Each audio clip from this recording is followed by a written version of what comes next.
शक्ति स्वरूप माता बहनों, भाई बहनों, बड़ा ही परम सौभाग्य हम सभी का। एक सौभाग्य तो भाई बहनों हम लोगों का ये है कि बड़े भाग्यों से ये मनुष्य का शरीर हम लोगों को मिला, बड़े भाग्यों से, सामान्य नहीं। सामान्य समझने की भूल न करें। क्यों? क्योंकि कहा जाता है कि 83,99,999 योनियां बिताना पड़ता है। कभी व्यक्ति जलचर की यात्रा तय करता है, कभी नवचर की यात्रा तय करता है, कभी थलचर की यात्रा तय करता है। नवचर किसे कहते हैं? यदि मनुष्य के शरीर को छोड़ दिया जाए तो जितने भी, थलचर किसे कहते हैं? मनुष्य के शरीर को छोड़ दिया जाए तो जितने भी इस स्थल पर रहने वाले जितने भी जीव जंतु होते हैं वो थलचर के श्रेणी में आते हैं। और नवचर कौन है? आकाश में उड़ने वाले सारे पशु, सारे पक्षी, ये नवचर है। तो जलचर कौन है?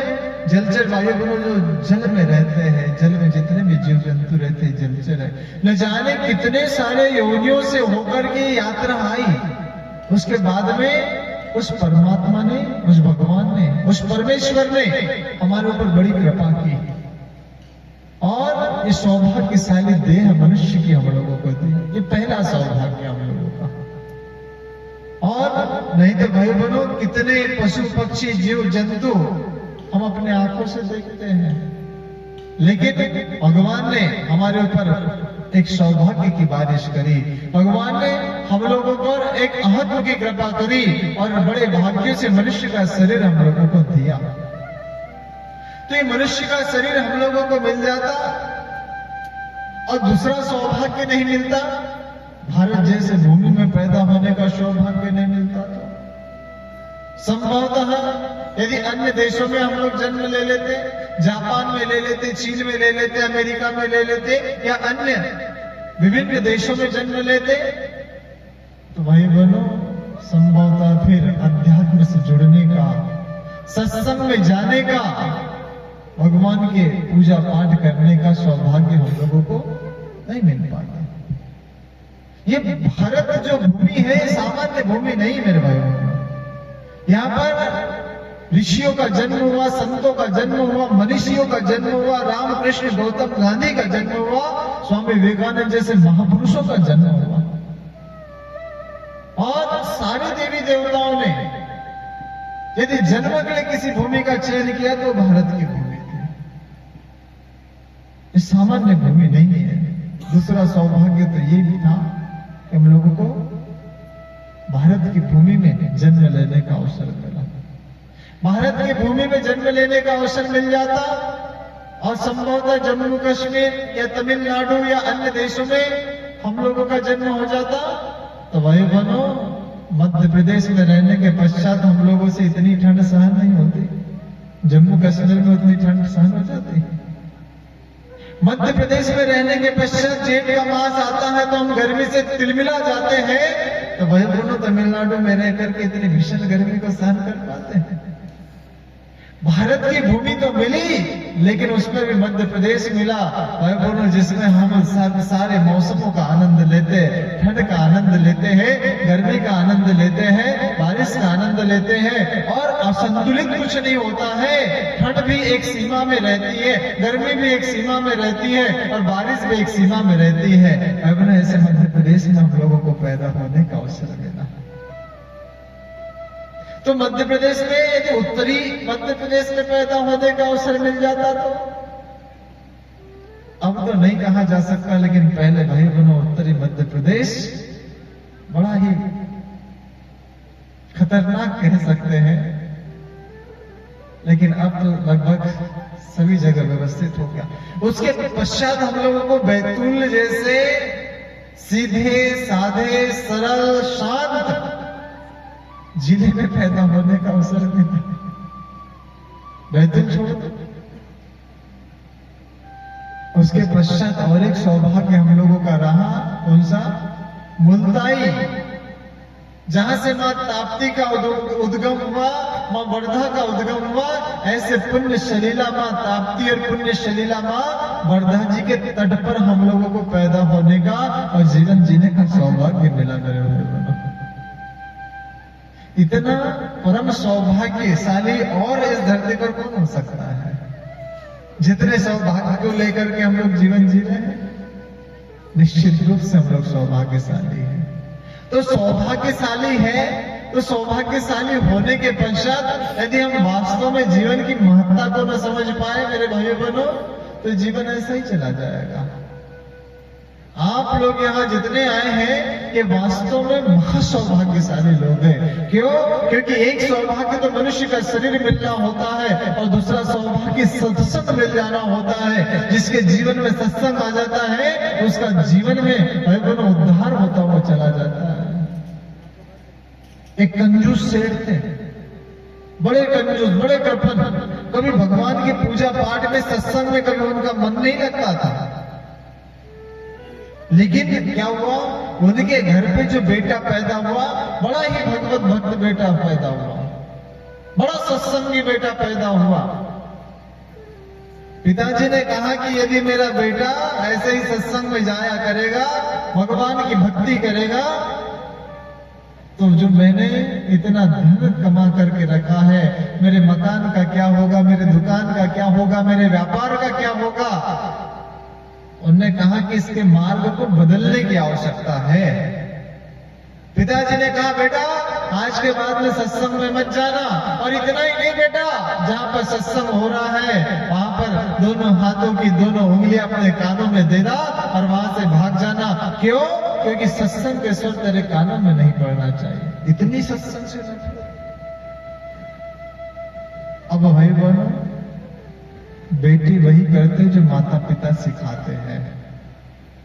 बच्चा जब छोटा होता है तो कच्चे मिट्टी, गीले मिट्टी की तरह होता है। जैसा आकार, आकृति, रूप, बनावट आप दोगे बेटा, वैसा ही हूबहू होता हुआ बनता हुआ चला जाएगा। उन्होंने कहा जब मेरे पिताजी कह रहे हैं तो पिताजी गलत नहीं कह रहे होंगे, पिताजी सही कह रहे हैं। और पिताजी सही कह रहे हैं तो भाई बहनों, बेटा बड़ा हुआ, 20 साल का हुआ, 22 साल का हुआ, 25 साल का हुआ। पिताजी बहुत बड़े सेठ थे, आसपास के गांव वालों से उनका लेन देन चला रहता था। एक दिन बेटा पड़ोस के गांव में गया, पड़ोस के गांव में गया, वहां से कुछ लोगों पर पिताजी की उधारी थी, वो उधारी लेकर के आने लगा। शाम का समय हो गया, पूर्णिमा का दिन था, कल है ना पूर्णिमा, संभवतः कल का ही दिन रहा होगा। पूर्णिमा का दिन था, शाम हो गई। उस गांव के कुछ लोगों ने सोचा अरे सेठ का लड़का जाएगा अंधेरे में, ठंड का समय, कंबल ओढ़ करके, मुंह को बांध करके, अंधेरे में खड़े होकर के उन्होंने सोचा कि कुछ ऐसा नाटक किया जाए जिससे सेठ के बच्चे को डरा करके उसका धन ले लिया जाए। तो फिर क्या करें? तो भाई बहनों, उसी गांव के कुछ चोर रास्ते में जाकर के खड़े हो गए। अभी सेठ का बच्चा उस गांव से निकला नहीं था। सेठ का बच्चा जब गांव से निकला तो गांव से निकलने के अंत में एक मंदिर था, और मंदिर में सत्संग चल रहा था, कथा चल रही थी। कथा चल रही थी तो कथा में जैसे ही कथा के स्वर, सत्संग के स्वर उसके कानों में पड़ने लगे तो उन्होंने सोचा अरे पिताजी ने कहा था कि बेटा कहीं सत्संग चल रहा है तो वहां दोनों उंगलियां अपने कानों में देना और वहां से भाग जाना। बेटे ने दोनों उंगलियां दी अपने कानों में, और जैसे ही वहां से भागने लगा तो क्या हुआ, सामने अंधेरा हो गया था, एक सामने पत्थर आया, पत्थर से उसको पैर में वो झट लगी, और झट लगने से वो बच्चा गिर गया। जैसे ही गिरा तो अचानक न चाहते हुए दोनों उंगलियां कानों से हट गई। अब दोनों उंगलियां कानों से हटी, न चाहते हुए सत्संग के स्वर बच्चे के कानों में पड़े, और वो कौन से स्वर थे? वो स्वर थे, पंडित जी कथा कह रहे थे और पंडित जी बता रहे थे, क्या बता रहे थे? भूत के पैर आगे को, भूत के पैर पीछे को और मुंह आगे को होता है, कथा में कह रहे थे। और भूत होते तो है लेकिन उनका स्पर्श नहीं होता। बता रहे हैं यहां से जाते समय डरना नहीं। भूत होते तो है लेकिन उसका स्पर्श नहीं होता। और तीसरी बात क्या बताई? एक बात तो बताई कि भूत का मुंह आगे को, पैर पीछे को होते हैं। भूत होते तो है लेकिन उनका स्पर्श नहीं होता। और तीसरी बात बताई कि भूत होते तो है लेकिन उनकी छाया नहीं दिखाई देती। अब वो व्यक्ति जो कि उस सेठ के लड़के से धन लेना चाहते थे, वो जाकर के पहले ही रास्ते में खड़े हो गए और उन्होंने नाटक किया, कम्बल ओढ़ लिया, मुंह को बांध लिया, और जैसे ही सेठ का लड़का वहां से जा रहा था तो वहां से जा रहा था तो भूत भूत भूत करके सेठ के लड़के को डराने लगे, ताकि सेठ का लड़का घबरा जाए और जो उसके पास में धन है वो धन उसको दे दे। लेकिन अभी अभी वो सेठ के लड़के ने पंडित जी के माध्यम से 3 सत्संग के स्वर सुने थे, और वो कौन से थे? कि भूत होते तो है लेकिन उनकी छाया नहीं दिखाई देती। चंद्रमा निकल आया था, और जैसे ही चंद्रमा निकल आया था तो उसने देखा, अरे पंडित जी तो कह रहे थे कि भूत होते हैं लेकिन उनकी छाया नहीं दिखाई देती। अरे ये कैसे भूत है? ये तो दिख भी रहे हैं और इनकी छाया भी दिख रही है। लड़के के मन में संदेह आया, ये भूत नहीं हो सकते। तो दूसरी बात क्या कही थी पंडित जी ने? दूसरी बात कही थी कि भूत का मुंह आगे को और पैर पीछे को होते हैं। चंद्रमा निकल आया था तो उन लोगों के मुंह भी आगे दिख रहे थे और पैर भी आगे दिख रहे थे। लड़के ने सोचा नहीं, ये भूत नहीं है, भूत नहीं हो सकते हैं। और तीसरी बात बताई थी, क्या बताई थी? भूत होते तो है लेकिन उनका स्पर्श नहीं होता है। हाथ लगा करके देखा तो हाथ भी पकड़ में आ गया। उन्होंने कहा कि अरे ये कैसे भूत है, और समझ गया कि इसी गांव के कुछ चोर मुझे भूत बना करके डराना चाहते हैं। तुरंत बंदूक निकाली, और जैसे ही बंदूक निकाली उन्होंने कहा कि ठहरो अभी तुम्हें बताता हूँ, और बंदूक निकालते ही भाई बहनों सारे के सारे चोर भाग गए। उस लड़के ने सोचा कि सत्संग के 3 स्वर जब मेरे कानों में पड़ गए तो आज मेरे पास से धन लूटने से बच गया, आज मेरे पास से धन चुराने से बच गया। और जिसका पूरा जीवन सत्संग में लग जाता है, जिसका बचपन, जिसका यौवन और जिसका बुढ़ापा सत्संग में लग जाता, उसका कितना बड़ा कायाकल्प हो जाता, उसका जीवन का कितना बड़ा उद्धार हो जाता। उसी दिन से उसने संकल्प लिया कि आज के बाद पूरा जीवन सत्संग में लगा दूंगा। और भाई बहनों वो सत्संगी हो गया, उसने अपना जीवन का उद्धार कर लिया। इस सत्संग है मेरे भाई बहनों। कौन सा शब्द हमारे कानों में पड़ेगा और कौन सा शब्द हमको महामानव बना देगा, इसकी हम लोग कल्पना नहीं कर सकते। इस सत्संग ही तो है जो भाई बहनों न जाने किसको क्या से क्या बना देता है, सामान्य नहीं। महात्मा गांधी जब राजा हरिश्चंद्र का नाटक देखते हैं तो राजा हरिश्चंद्र का उन्होंने जब नाटक देखा तो नाटक देखने से उन्होंने कहा कि एक व्यक्ति जब स्वप्न में अपना राज्य किसी को दान दे देता है, और महात्मा जी जब कल सुबह आते हैं तो अपनी बातों से मुकरता नहीं है, अपने बातों पर अटल रहता है। उसी दिन से वो मोहनदास ने संकल्प ले लिया। और क्या संकल्प लिया? संकल्प ये लिया कि आज के बाद में कभी जीवन में असत्य नहीं बोलूंगा, आज के बाद कभी जीवन में हिंसा वाला कोई कार्य नहीं करूंगा। और भाई बहनों महात्मा गांधी का संपूर्ण जीवन बदल गया। और महात्मा गांधी जो वकालत करते थे वो भारत की स्वतंत्रता में लग गए, और लगे ही नहीं। उनके बारे में कहा जाता है कि बाहर एक गांधी गजब की चली तेरी आंधी, जिंदगी भर रहा लंगोट पर और आज बैठा हजारों के नोट पर। सामान्य नहीं मेरे भाई, सामान्य नहीं है सत्संग। जीवन में परिवर्तन लाने के लिए कोई ना कोई औषधि आवश्यकता है, और औषधि की आवश्यकता होने के लिए भाई सत्संग से बड़ा और कोई ज्ञान हो नहीं सकता। ये सत्संग ही तो है। सत्संग मतलब अच्छे का संग करना। अग्नि एक सी है, अग्नि का काम क्या होता है? अग्नि का काम जलना और जलाना होता है। लेकिन जब हवन कुंड में अग्नि जलती है तो वह हमारी संविदा को भगवान तक पहुंचाती है। और जब अगरबत्ती के साथ में अग्नि संग कर लेती है तो फिर क्या करती है? खुशबू बिखेरने लग जाती है।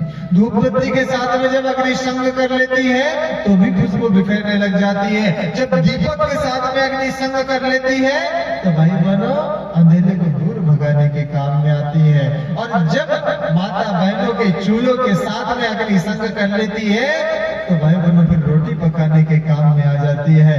वही अग्नि जब शमशान में चीता के साथ में संग कर लेती है तो भाई बहनों मुर्दे जलाने के काम में आती है। और वही अग्नि जब बीड़ी सिगरेट के साथ में संग कर लेती है, आदमी बार बार उसको चिष्ट करता है, उसको झूठा करता है। अग्नि एक है लेकिन जैसा संग कर रही है अपना रंग वैसा करते हुए चली जा रही है। इसलिए मेरे भाई बहनों ये पूरा जो कमाल होता है ये सत्संग का होता है, सत्संग का होता है। किसके कानों में कैसा शब्द पड़ेगा इसका कोई ठिकाना नहीं है।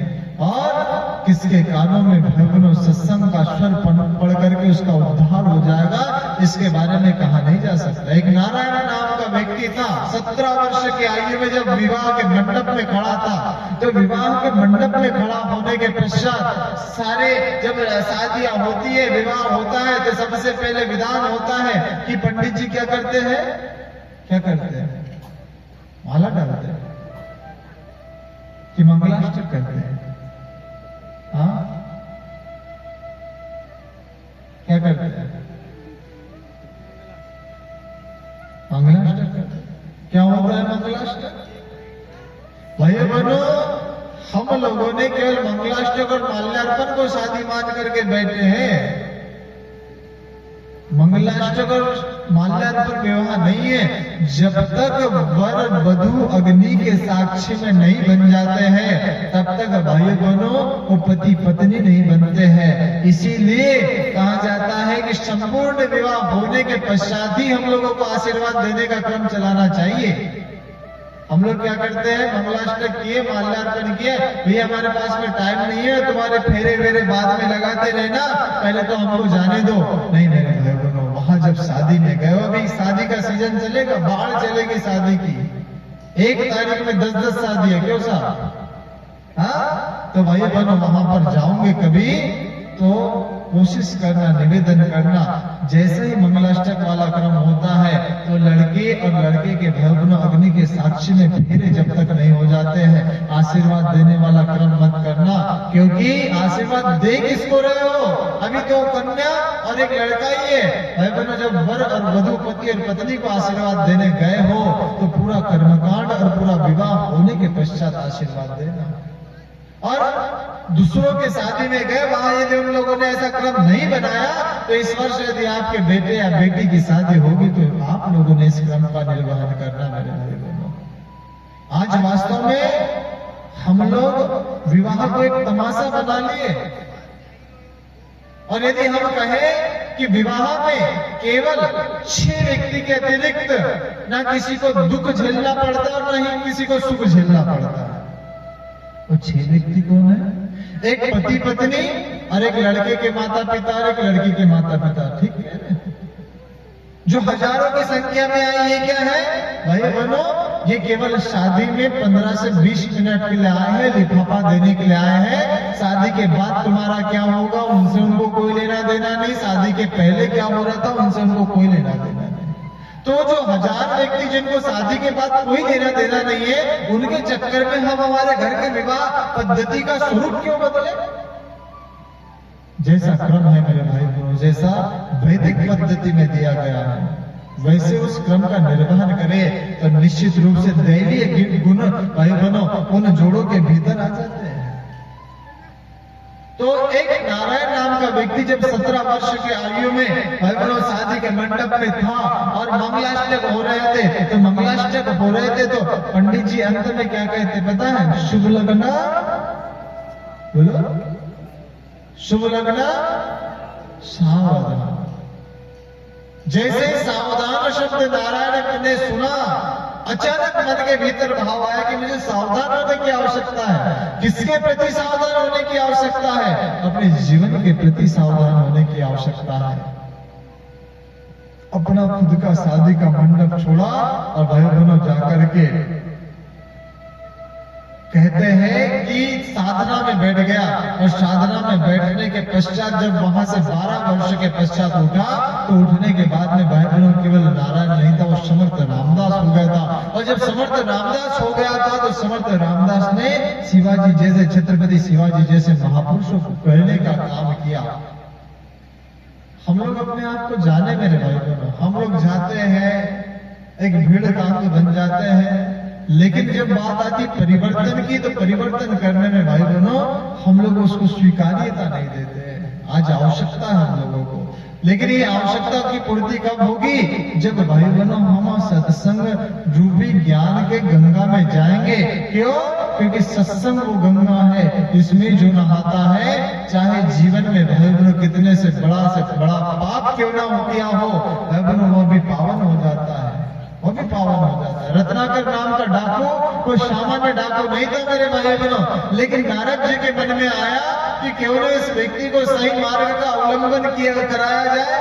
नारद जी रत्नाकर के पास में जब गए तो रत्नाकर के पास में जाने के पश्चात रत्नाकर से पूछा, क्यों रे पाप क्यों कर रहा है? लोगों को मारता है, लोगों के पैसे लूटता है, लोगों को परेशान करता है। उन्होंने कहा साहब मैं ये धंधा छोड़ दूंगा, ये नौकरी छोड़ दूंगा, तो मेरे मेरे घर पे परिवार में भोजन कौन कराएगा, रोटी की व्यवस्था कौन बनाएगा?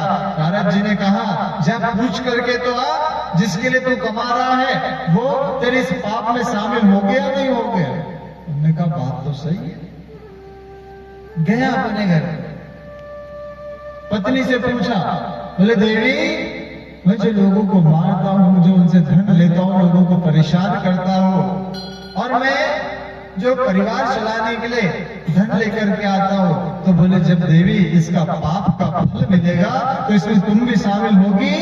उनने कहा कि बोले सुनो, आप मुझे केवल रोटी बेलने के लिए लाए थे, आप अनाज की व्यवस्था कहाँ से कर रहे, पैसों की व्यवस्था कहाँ से कर रहे, इसमें मुझे कोई लेना देना नहीं है। जो आप कर्म कर रहे हो, ये कर्म का फल जिस दिन मिलेगा केवल आपको ही मिलेगा, इसमें मेरी कोई हिस्सा राशि नहीं होगी। अच्छा,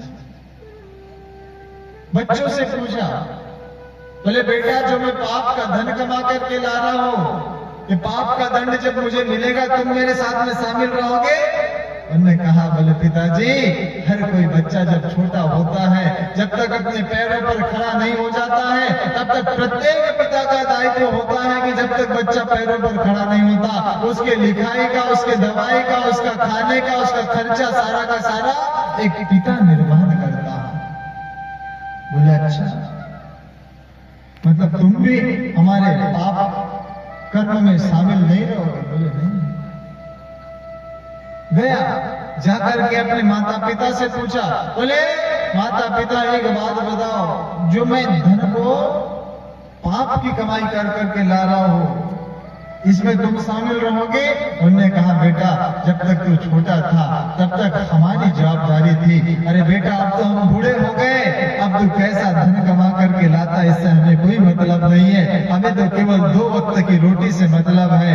और भाई बहनों, जब माता पिता के माध्यम से, जब पत्नी के माध्यम से, जब अपने बच्चों के माध्यम से पता चला किस कर्म फल में कोई शामिल नहीं होने वाला है, गया नारद जी के पास में, उनने कहा कि बोले भगवान बहुत बड़ी गलती हो गई, मैं तो सोच रहा था कि मैं जो कार्य कर रहा परिवार के लिए, पूरा परिवार इसमें शामिल होगा, लेकिन आज मुझे पता चला, लेकिन भगवान जो इतना बड़ा पाप मैंने किया है, इसका प्रायश्चित कैसे होगा? क्योंकि ये पाप का जिस दिन दंड मुझे मिलेगा, तो ये पाप का दंड तो बड़ा भयानक होगा। उन्होंने कहा कि बोले रत्नाकर तू चिंता मत कर, एक सत्संग ऐसा स्वरूप है, सत्संग एक ऐसा माध्यम है जिसमें पापी से पापी व्यक्ति भी यदि जाए तो उसका उद्धार हो सकता है। तो भाई बहनों, कहते हैं कि रत्नाकर ने कहा कि क्या करना पड़ेगा, किसका सत्संग करना पड़ेगा, किसका भजन करना पड़ेगा? नारद जी ने कहा कि बोले राम के नाम से बढ़कर के दुनिया में कोई नाम नहीं है, तू तो राम का नाम ले। जैसे ही राम का नाम लेते थे, जीवन में पाप इतना कर लिया था कि राम का नाम मुंह से निकलता नहीं था। जैसे ही राम का नाम निकालते थे तो क्या निकलता था? मरा निकलता था। उन्होंने कहा बोले महात्मा जी लेता राम हूं, निकलता मरा है, नाम सीधा नहीं निकल रहा है। बोले कैसा निकल रहा है? बोले मरा निकल रहा है। बोले भावना सीधी रख मुख से, फिर नाम सीधा निकले या उल्टा निकले उससे कोई फर्क नहीं पड़ता है। और भाई बहनों, जब राम नाम रूपी सत्संग में जब वाल्मीकि जी, रत्नाकर जी डूबे तो फिर वो वाल्मीकि बने। उल्टा ना जपत जग जाना, वाल्मीकि में ब्रह्म समाना, ऐसा ही सत्संग है। इसलिए भाई बहनों कहा जाता है कि सत्संग वो गंगा है, इसमें जो नहाता है चाहे कितना भी पापी से पापी हो वो पावन हो जाता है। जैसा कि भाई बहनों इस गीत में कहा गया है। आइए सुंदर से इस गीत के हम लोग श्रवण करते हैं, दर्शन करते हैं। सत्संगी गंगा है, इसमें जो नहाते हैं। सत्संगी गंगा है, इसमें जो नहाते हैं। पापी से पापी पावन हो जाते हैं। पापी से पापी पावन हो जाते हैं।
इसमें जो नहाता है पापी से पापी भी पावन होता है। बहनों, इस सत्संग सामान्य नहीं है, ऐसी ज्ञान की गंगा है जो जिसके जीवन में आई वो नौनिहाल हो गया। आप बताइए, एक गंगा नाला जब गंगा के साथ में संग कर लेता है तो भाई बहनों, उस गंगा के जल को पान किया जाता है, ग्रहण किया जाता है, उस गंगा के जल से स्नान किया जाता है, और वो गंगा के जल की कीमत कितनी हो जाती है। लेकिन ये हुआ कैसे? एक गंदे नाले ने गंगा जी के साथ में संग कर लिया, अर्थात उस गंदे नाले ने गंगा से सत्संग कर लिया। सामान्य नहीं है। जब पानी और दूध, पानी दूध देखा है आपने? देखा है? खैरवानी में होता है दूध, पानी है। भाई बहनों, जब दूध के साथ में पानी संग कर लेता है, पानी की अपनी कोई कीमत नहीं, कोई कीमत नहीं। लेकिन जब दूध के साथ में संग कर लेता है तो भाई बहनों, वो दूध और पानी भी भाई बहनों 50 लीटर और 60 लीटर बिकने लग जाता है। दूध में पानी मिलाते हो आपने? हाँ, नहीं मिलाते? चलिए, अच्छी बात है। थोड़ा बहुत मिलाना ही पड़ता है बोले। तो भाई बहनों, कहने का क्या तात्पर्य है? जब दूध के साथ में पानी संग कर लेता है तो पानी भी अपनी कीमत 50-60 रुपए कर लेता है। अर्थात ये सत्संग की महत्ता है, सत्संग की गरिमा है, सामान्य नहीं है सत्संग। इसलिए भाई बहनों, जो यहाँ पर आए हुए हैं, आप लोग चिंतन करना। एक बार देवर्षि नारद भगवान विष्णु के पास में गए। उन्होंने कहा कि बोले भगवान, खैरवानी में सारे लोग आपकी पूजा करते हैं, बड़े आस्तिक लोग हैं, हमेशा 12 जनवरी से लेकर 14 जनवरी तक इनका लगभग 20 वर्षों से कार्यक्रम होता है। तो भगवान, आपके मन में कभी इस खैरवानी के प्रति, इन भक्तों के प्रति कभी कोई भाव नहीं उमड़ता क्या? बोले नारद जी, क्यों नहीं उमड़ता? सारे तो मेरे बच्चे हैं, वो चाहे खैरवानी के हो या चाहे पूरे भारत के जितने भी, सारे तो मेरे ही बच्चे हैं। तो बोले भगवान, मैं जब एक बार गया था इस गांव में तो सारे के सारे बड़े भगवत भक्त लगे, सारे के सारे आपकी स्तुति कर रहे थे, आराधना कर रहे थे, आपका स्मरण कर रहे थे। और यदि मैं पूछूं, यहाँ पर जितने भी परिजन बैठे हुए हैं, अपने हृदय पर अपने हाथ रख करके मुझे बताएं कि वास्तव में ऐसा कोई व्यक्ति यहाँ पर बैठा है जिसे कोई चिंता नहीं, कोई टेंशन नहीं, कोई कष्ट नहीं, कोई कठिनाई नहीं है? क्या कोई व्यक्ति ऐसा? यदि हो तो हाथ खड़ा करें। हाँ है? नहीं मेरे कोई नहीं, कोई हो ही नहीं सकता, हो ही नहीं सकता कोई। किसी को कोई चिंता है, किसी को कोई चिंता है, किसी को कोई चिंता है। हाँ भाई बहनों, ये मनुष्य का जीवन किसी न किसी, कोई न कोई दुख से घिरा हुआ है। तो ये दुख का जब कारण उन्होंने, नारद जी ने भगवान विष्णु के पास में रखा, बोले भगवान आप चलो, तो बड़े भगवत भक्त लोग हैं खैरवानी के। उन्होंने कहा कि ठीक है, मैं चलता जरूर हूं। वैकुंठ धाम से भगवान विष्णु ने आने की तैयारी करी। कौन से गांव में? कौन से गांव में? खैरवानी में। अब आपके गांव में अभी भगवान विष्णु जी आ रहे हैं। अब विष्णु जी आ गए। विष्णु जी आने के पश्चात वरदा जी के मंदिर में जाकर के बैठ गए। यहाँ पर बैठ गए। गांव से दूरी कितनी है इसकी? 2 किलोमीटर मान लेते हैं, मानना है, चाहे जितनी भी रहे 2 किलोमीटर। अब 2 किलोमीटर है तो भाई बहनों, नारद जी से भगवान ने कहा कि बोले सुनो नारद जी, मैं वैकुंठ धाम से खैरवानी वालों से मिलने के लिए यहाँ पर आया। अब यहाँ से केवल 2 किलोमीटर की दूरी, आप जाओ सारे खैरवानी वाले लोगों को बता दो कि भगवान विष्णु जी वैकुंठ धाम से आए हैं, खैरवानी वालों के कष्ट को हरने के लिए यहाँ पर आए हैं। गए नारद जी। जाने के बाद में समूचे खैरवानी में बता दिया, बोले भैया भगवान विष्णु जी आए हुए हैं वैकुंठ धाम से, पूरा खैरवानी दौड़ने लगा भाई, हजारों की संख्या में। अरे भगवान आ गए, भगवान हरि आ गए, भगवान विष्णु आ गए, सारे के सारे लोग दौड़ने लगे। जैसे ही दौड़ने लगे और दौड़ने के पश्चात वो लास्ट वाला जो मकान है उसको क्रॉस किया, आगे बढ़े। आगे बढ़ने के पश्चात क्या हुआ, बगल में एक खेत में असंख्य भाई बहनों धन पड़ा हुआ था, रुपया पैसा असंख्य पड़ा हुआ था। हजारों की संख्या में लोग दौड़ रहे थे, 250 लोग वहां पर हो गए। नारद जी ने समझा, अरे क्या कर रहे हो? बोले नारद जी एक बात बताओ, भगवान के पास में जाएंगे तो मांगेंगे क्या? रुपया पैसा धन। जब यही मिल गया है तो भगवान के पास जाने की आवश्यकता क्या? भाई बहनों, गांव खत्म नहीं हुआ, कुछ लोग 250 लोग रुपया पैसा धन को अपने झोले में अपने बोरे में भरने लगे। कुछ लोग थे 750, वो रुपए पैसे के चक्कर में नहीं पड़े, आगे बढ़ने लगे। और जैसे ही आगे बढ़ने लगे, अभी आधा किलोमीटर भी नहीं चले थे, वो जो घाट है उसको क्रॉस भी नहीं किए थे। भाई बहनों, एक बगल में खेत में देखते हैं विभिन्न भाई बहनों हीरे मोती सोना चांदी विभिन्न पड़ा हुआ था। भाई बहनों, 250 लोग वहां पर मुड़ गए, 250 लोग वहां पर मुड़ गए। नारद जी ने कहा, अरे पागलों क्या कर रहे हो? बोले भगवान के पास जाएंगे तो मांगेंगे क्या? धन दौलत संपत्ति यही मिल रही है, कौन और जाएगा 1.5 किलोमीटर आगे? बोले नारद जी तुम ही जाओ। भाई बहनों, गए घर पर, घर से बोरियां लाई, बेग लाए, लगे भरने, लगे उठाने। अब केवल 500 लोग बचे हुए हैं, 500 लोग बचे हुए हैं। वो रुपए पैसे में नहीं पड़े, वो सोना चांदी हीरे में नहीं पड़े। तो जैसे ही आधा किलोमीटर चले, आधा किलोमीटर चलने के पश्चात आकाशवाणी हुई, जिसको भी सिद्धियां रिद्धियां विभूतियां चाहिए अपने दोनों हाथ ऊपर उठाइए, रिद्धियां सिद्धियां विभूतियां उनको मिल जाएगी। भाई बहनों, अब 250 लोगों ने अपने हाथ ऊपर खड़े कर दिए, उनको सिद्धियां रिद्धियां विभूतियां सब कुछ वैसे ही मिल गया। उन्होंने कहा, बोले पागलों कौन से चक्कर में पड़े हो? अरे अष्ट सिद्धि नवनिधि के दाता तुम्हारे महावरदा जी पर आकर के बैठे हुए हैं, तुम यहाँ पर इन छोटी सिद्धियों के चक्कर में पड़ गए। बोले नारद जी एक बात बताइए, भगवान के पास में जाएंगे तो मांगेंगे क्या? सिद्धियां। और जब सिद्धियां यहीं पर हाथ ऊपर करने पर मिल रही है तो कौन भगवान के पास में जाएगा 1 किलोमीटर और आगे? उन्होंने कहा सही है, भगवान सही कहते थे। अब भाई बहनों, केवल 250 लोग बचे, वो न रुपए पैसे के चक्कर में पड़े, न सोना चांदी के चक्कर में पड़े, और न सिद्धियों के चक्कर में पड़े।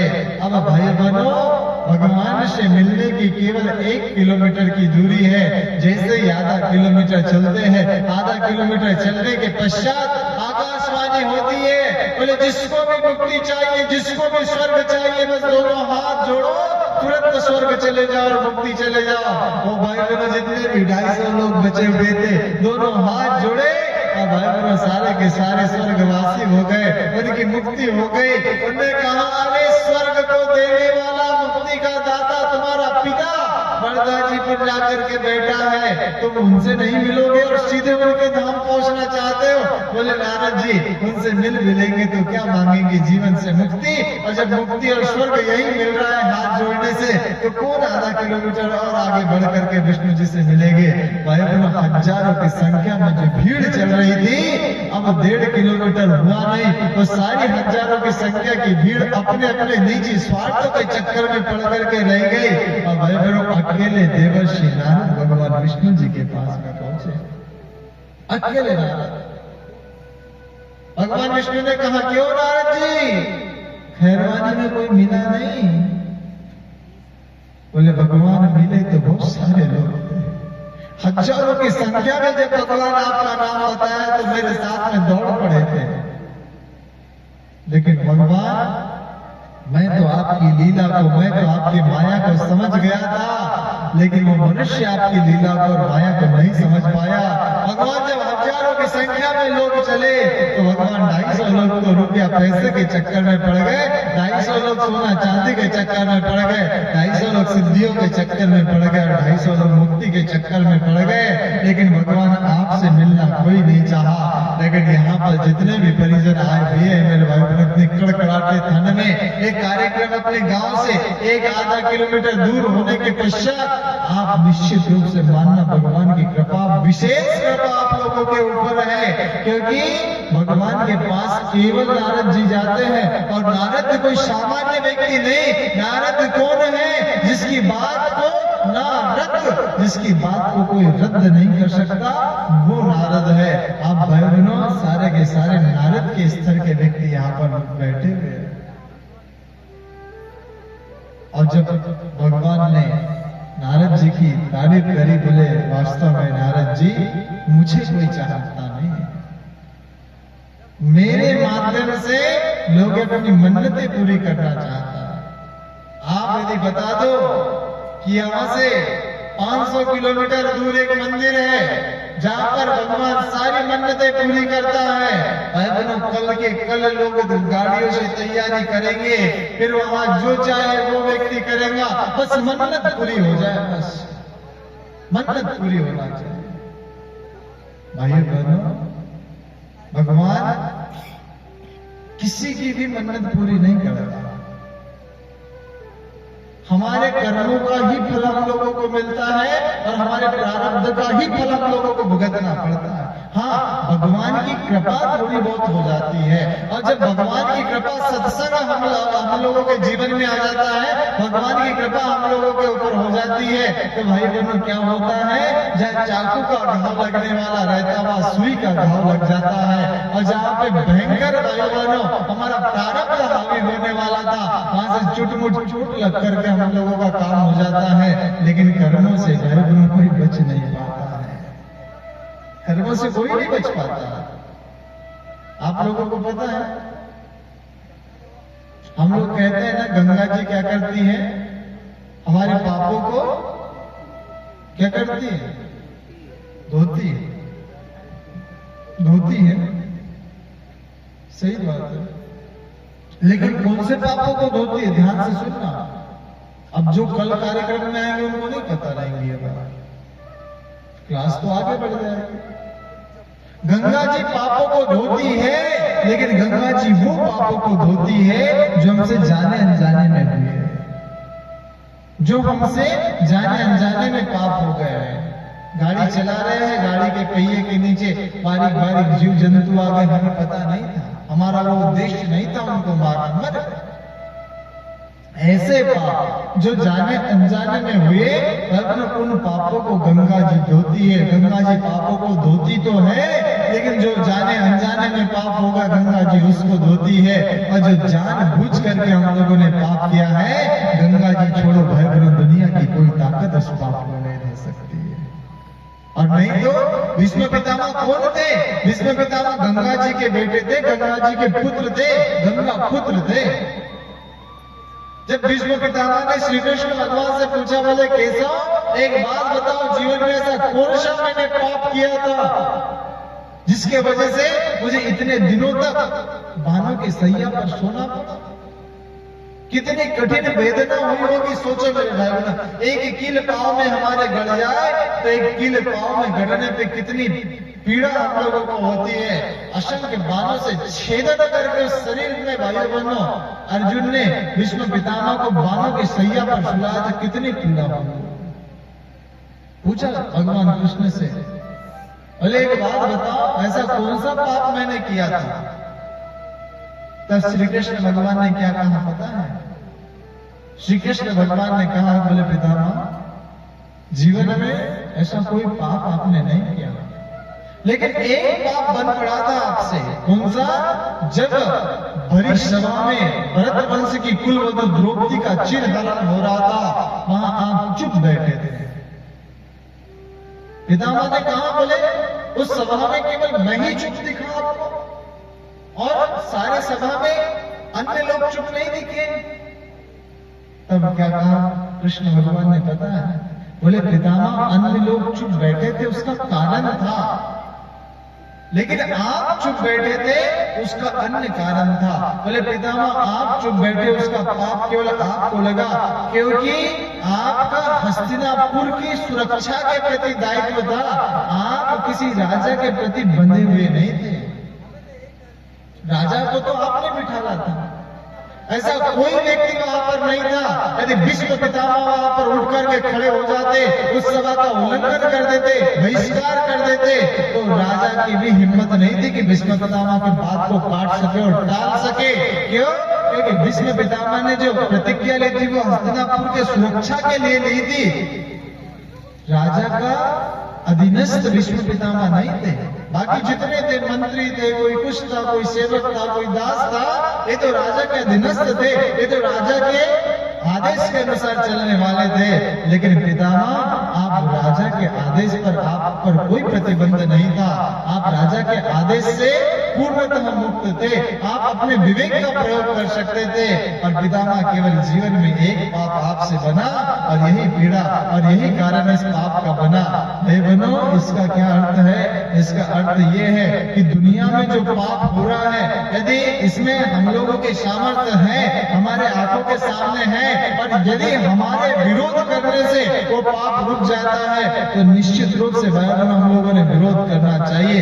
लेकिन जो हमारे बल के बाहर, जो हमारे पुरुषार्थ के बाहर पाप हो रहा है, वो पाप को तो हम नहीं रोक सकते। अब जब गंगा जी का स्वयं का पुत्र रहने के पश्चात गंगा जी भाई बहन उनके पापों को नहीं रोक पाई, उनके पापों को नहीं रोक पाई, इसलिए तो कहा है कर्मों के फल से न बचोगे, चलना जरा संभल के, अभी समय है, अभी बदल लो तेवर अपने चाल के। कर्मों के फल से कोई नहीं बचता मेरे भाई बहन। इसलिए हम लोग निवेदन करना चाहते हैं, यदि कर्म हम लोग भाई बहनों अच्छे करें तो निश्चित रूप से हम लोगों का उद्धार हो सकता है। पूरी की पूरी जो गीता भगवान श्री कृष्ण ने कही, वो क्या कहा? अर्जुन तू केवल कर्म कर, फल की इच्छा मत कर, हार होगी जीत होगी इसकी चिंता मत कर। हमारे अपने हाथों में भी तो कर्म आया। किसान क्या करता है? किसान अपना कर्म ही तो करता है। कितना फल होगा, क्या होगा, कितना पकेगा, उसके बारे में किसान व्यर्थ चिंतन नहीं करता है। इसलिए भाई बहनों, कर्म करते हुए चलना चाहिए, और कर्म जब व्यक्ति का अच्छा होता है ना, तो निश्चित रूप से भाई बहनों उसका ये लोक और परलोक दोनों सज जाते हैं। इसलिए कहा गया है कि कर्मों के फल से न बचोगे, चलना जरा संभल के, अभी समय है, अभी बदल लो तेवर अपने चाल के। कर्मों के फल से न बचोगे, कर्मों के फल से न बचोगे, चलना जरा संभाल के,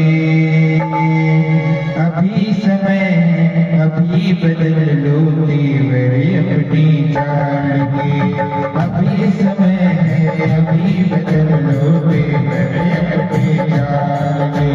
कर्मों के फल से न बचोगे, कर्मों के फल से न बचोगे, चलना बहुत संभाल के, अभी समय है, अभी बदल लो तेवर अपनी चाल के, अभी समय है, अभी बदल लो तेवर अपनी चाल के।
बदल लो तेरे अपनी जान के। अभी समय है अभी बदल लो तेरे अपनी जान। कर्मों के फल से न बचोगे, कर्मों के फल से न बचोगे, चलना बहुत संभाल के। अभी समय है अभी बदल लो तेरे अपनी जान के। अभी समय है अभी बदल लो तेरे अपनी जान के।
शुभ कर्मों से जो मन बीता, धन में तो यश कभी न जीता।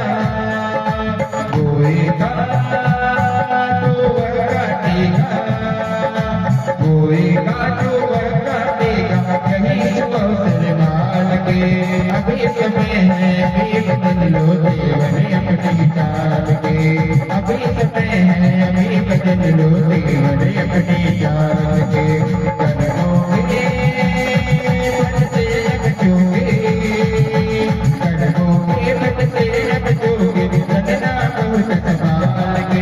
अभी समय है अभी बदल लो तेरे अपनी जान के।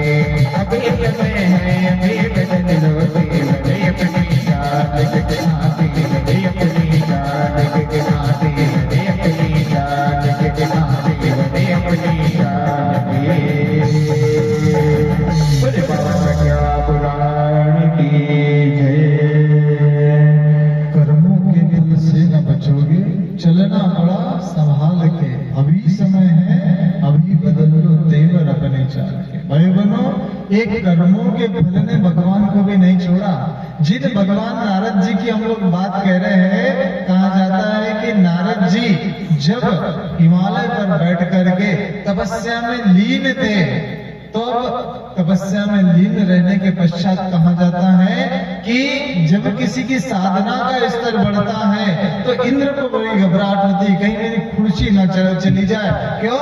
क्योंकि जब तपस्या होगी ब्रह्मा जी प्रसन्न होंगे, और किसी ने कभी इंद्रासन मांग लिया तो फिर मेरा क्या हो जाएगा।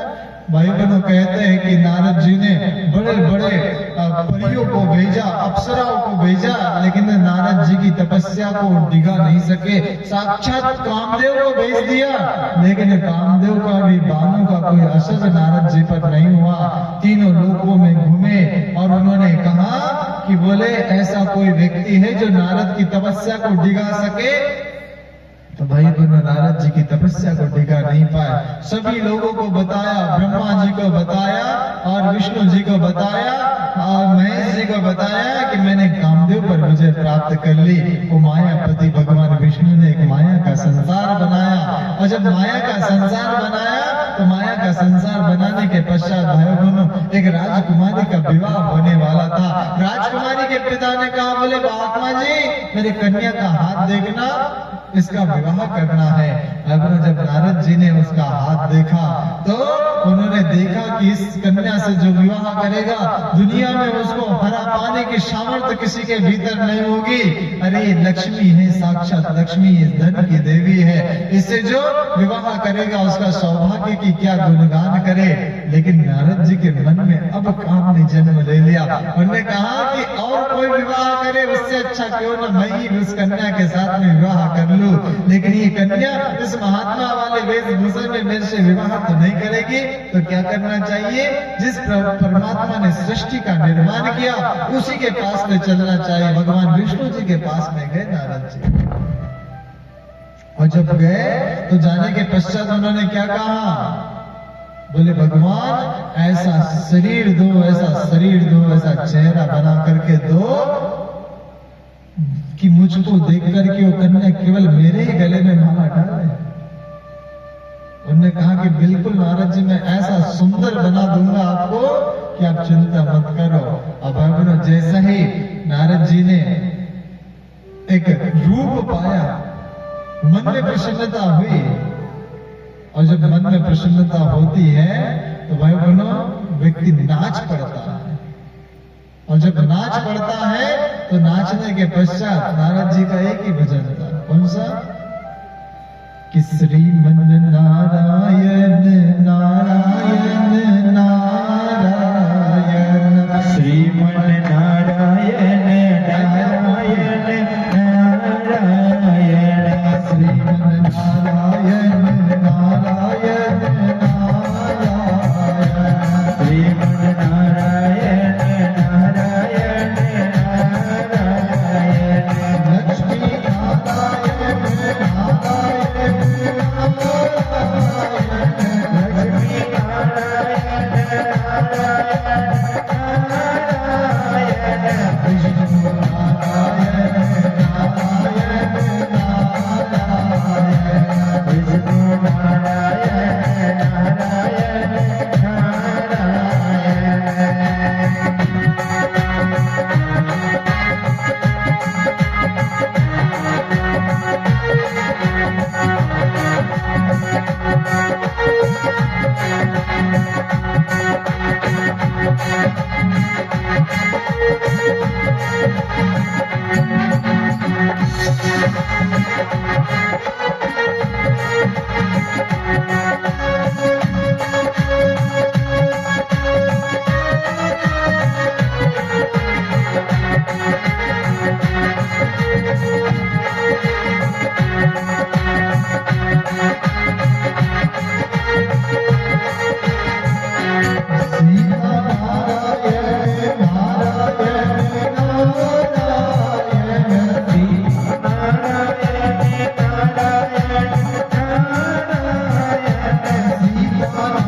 सुंदर रूप, ऐसा लगा कि जब भगवान विष्णु ने रूप दिया है साधारण रूप नहीं देंगे, अब तो मन के भीतर कल्पना करे, अर्थात अब ये कन्या विवाह करेगी तो मुझसे ही विवाह करेगी। नारद जी वहां चले गए, लेकिन कन्या ने उनके साथ विवाह नहीं किया।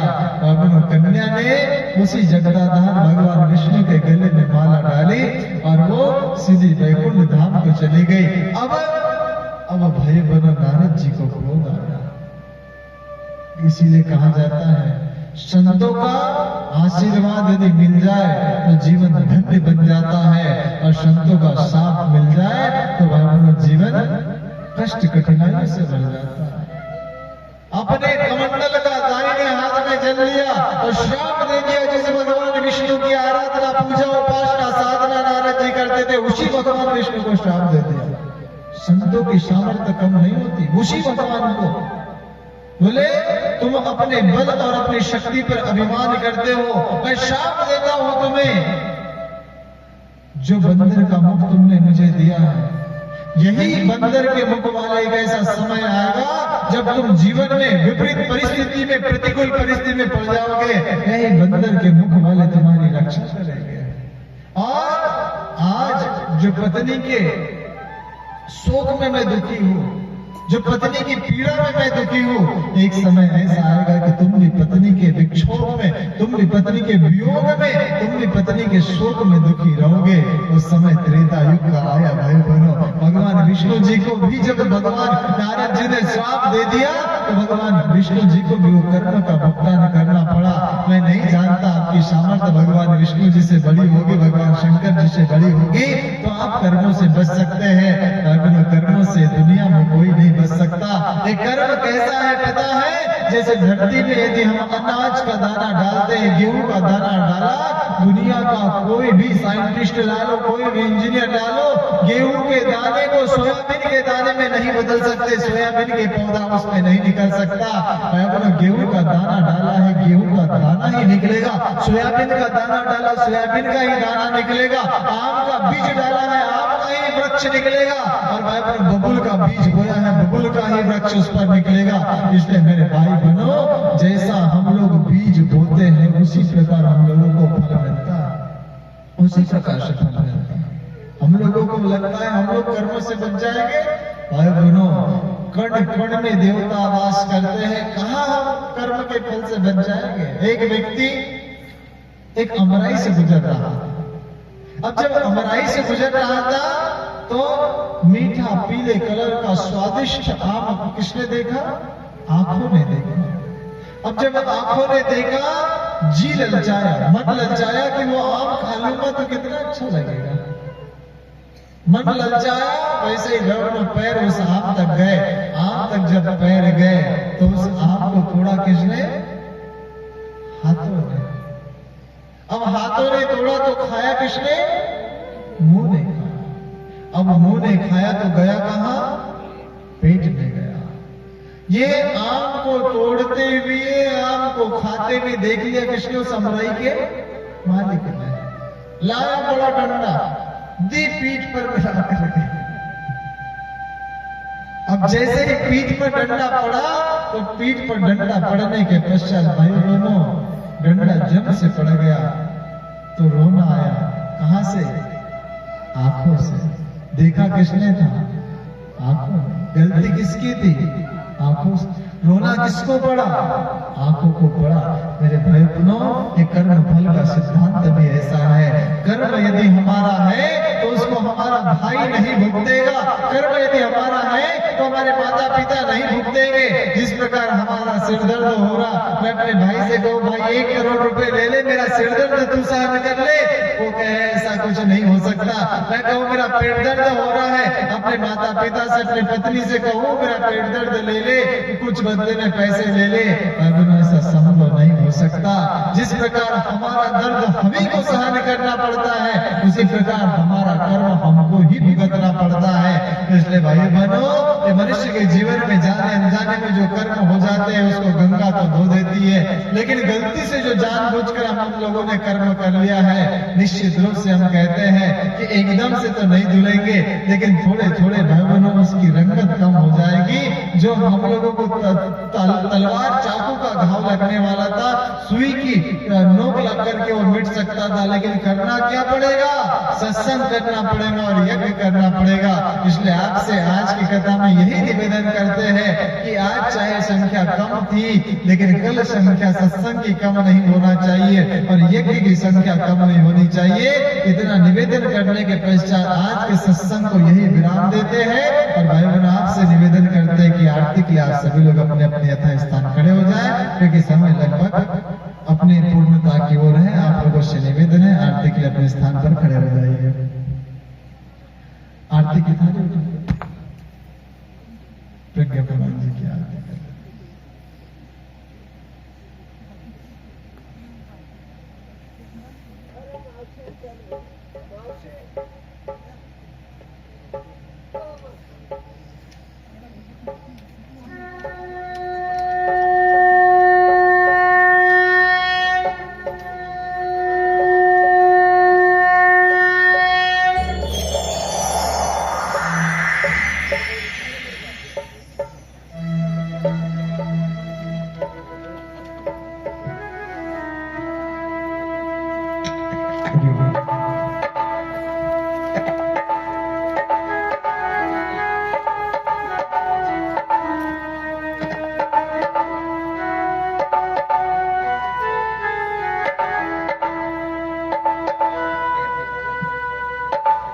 यहाँ लेकर के आते हैं।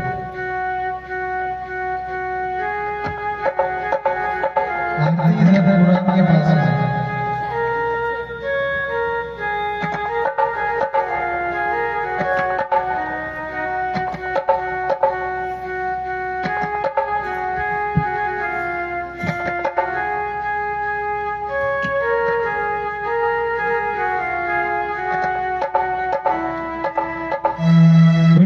प्रज्ञा पुराण की जय। श्री प्रज्ञा पुराण प्रभु जी की है आरती। पापियों को पाप से है आरती।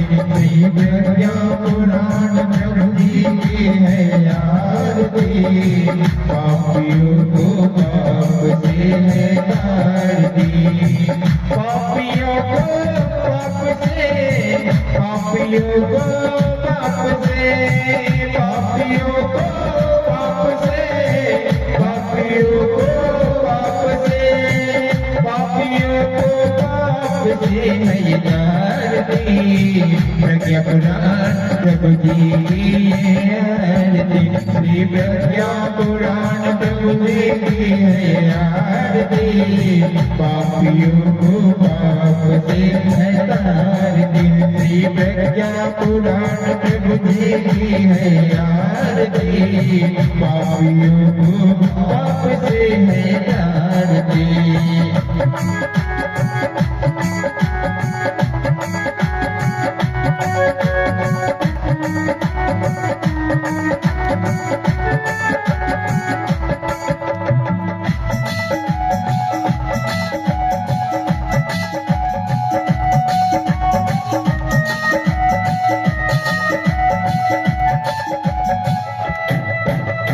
अमर ग्रंथ ये मुक्त बात ये पंचम वेद निराला।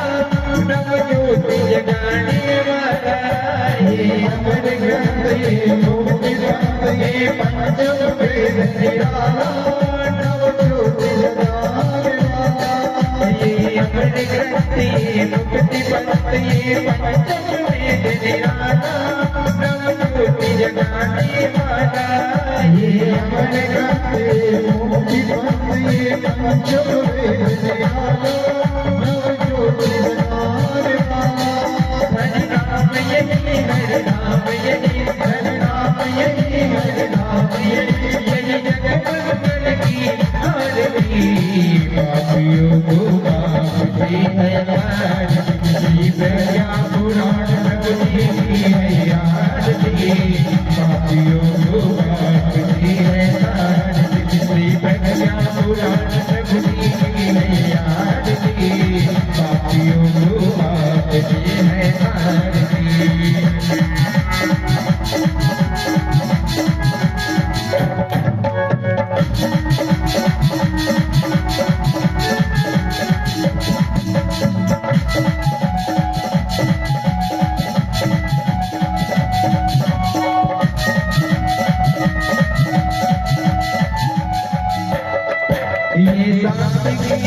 पावन पुनीत पापों को मिटाने वाला, हर दर्द जगाने वाला, ये शांति गीत पावन पुनीत पापों को मिटाने वाला, हर दर्द जगाने वाला, ये शांति गीत पावन पुनीत पापों को मिटाने वाला, हर दर्द जगाने वाला, ये शांति गीत पावन पुनीत पापों को मिटाने वाला, हर दर्द जगाने वाला।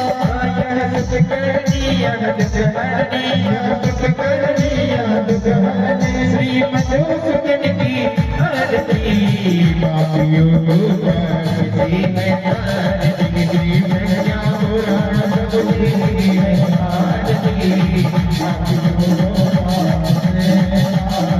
श्री प्रज्ञा पुराण सब देती है आरती, पापियों को करती है आरती, श्री प्रज्ञा पुराण सब देती है आरती, पापियों को करती है आरती।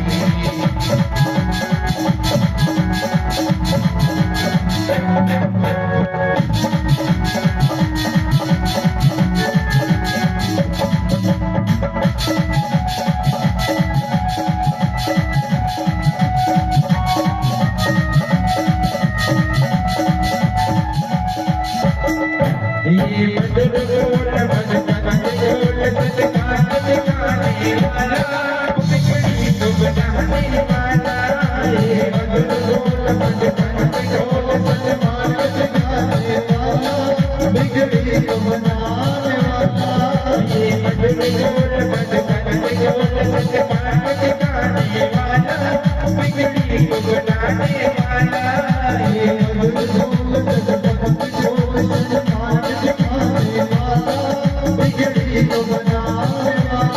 श्री राम यही घनश्याम यही, श्री राम यही घनश्याम यही, माँ गंगा यही पावन यही, माँ गंगा यही पावन यही, प्रभु की महिमा की आरती, पापियों को आपसे है आरती, श्री प्रज्ञा पुराण सब देती है आरती, पापियों को आपसे है आरती, श्री प्रज्ञा पुराण सब देती है आरती, पापियों को आपसे है आरती, पापियों को आपसे, पापियों को आपसे, पापियों को आपसे, पापियों को आपसे, पापियों को आपसे है आरती, पुराण सब देती है आरती, श्री प्रज्ञा पुराण सब देती है आरती,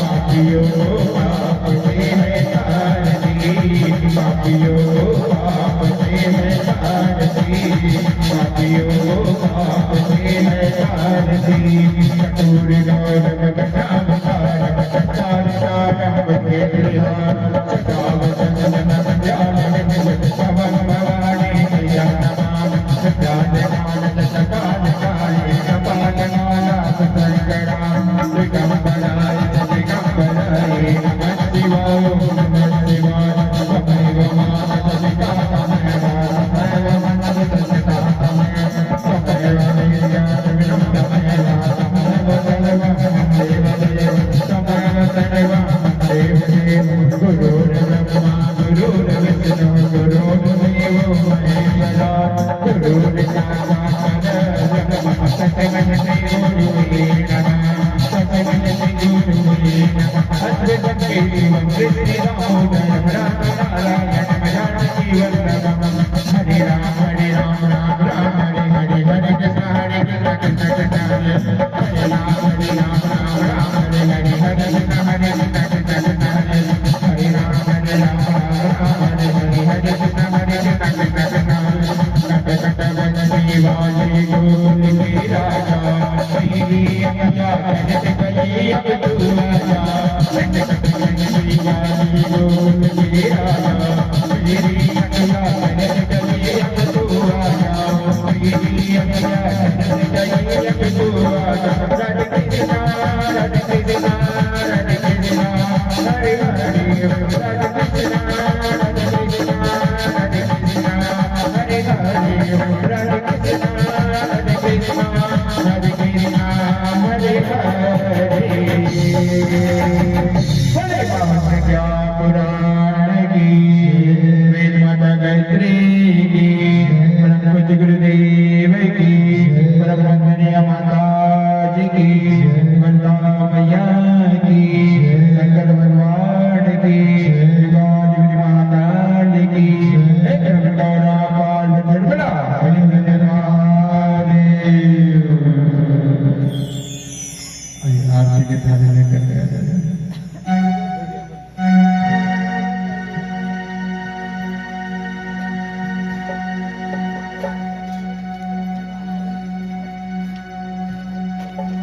ऐसे बुलाएंगे।